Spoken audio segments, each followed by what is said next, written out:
People shot, 152 people stabbed, 104 people killed in the past 201 days in Indianapolis, according to Reverend Charles Harrison. Since that tweet yesterday morning, a baby suffered a graze wound. A person was left in critical condition following another shooting, both on Indy's northeast side. And now there's also a homicide investigation on the near northeast side, but we don't know yet how that person died. Here's the question, or questions. Is the city of Indianapolis and its leaders doing enough to fight violence? Is the media covering the recent violence accurately or fairly? Reverend Charles Harrison is joining us live via Zoom to answer this question. Reverend, good morning to you. Good morning. How you doing? I'm doing great. Let's just get right down to it and kind of set the stage for maybe people who aren't on Twitter. Yesterday, you and I had a discussion after you retweeted somebody who was suggesting that this is an interesting comment, that the lack of media outrage about the senseless violence in Indy is because white people are not being killed. You said, I hope that is not true. Tell us a little bit about why you retweeted that and if you think the media is not covering the violence in our city appropriately. Well, I think part of the concern that many have when you look at the violence in the city, we have had 5 consecutive years of historical homicide numbers in the city.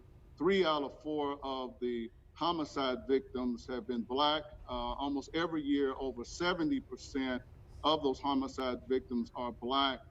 But yet, there doesn't seem to be the alarm coming from the media and addressing the real issues of what is behind this, what is the root causes that is leading to such a disproportionate impact on the African American community when we see these numbers continually rise every year.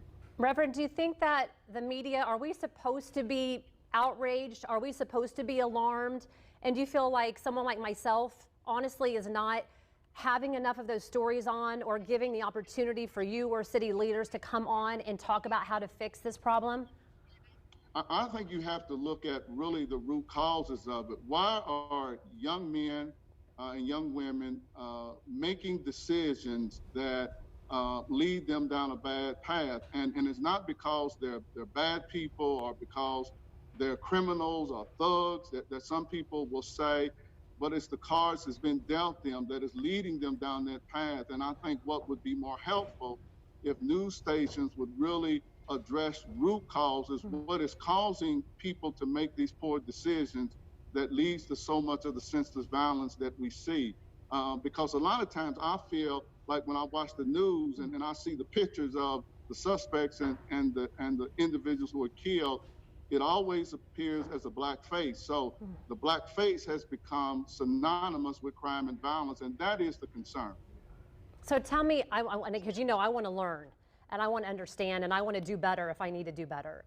What do you think specifically someone like myself could do to change that specifically? Do you want us to focus more on organizations that are helping and not focus so much on the actual crime that's taking place? Well, I think we have to focus on the crimes, but bring in experts who can begin to talk about what's leading to all of this violence.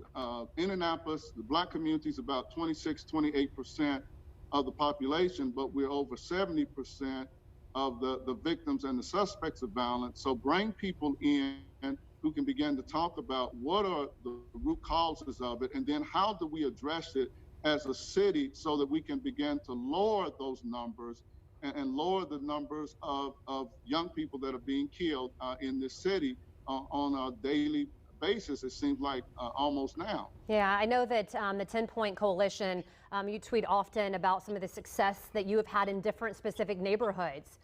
Tell me a little bit about what you all do in the time that we have left and how you are trying to get at some of those root causes. Well, I think the success, when you look at Butler, Tarkington, Crown Hill, Highland Vicinity, is more of a whole community approach in partnership with law enforcement. And that's the reason why you have had success in those neighborhoods, because they tried to deal with a holistic approach of curbing violence and to deal with the root causes. And if we had a more citywide approach to doing it that way, I think you would see the numbers across the city much lower. Well, Reverend Harrison, you and anyone I think we give a lot of opportunity for people to come on this show, on this news program, to talk about things that we can all do. And you always have an invitation to come. Well, thank you so much. You're welcome. 8:45.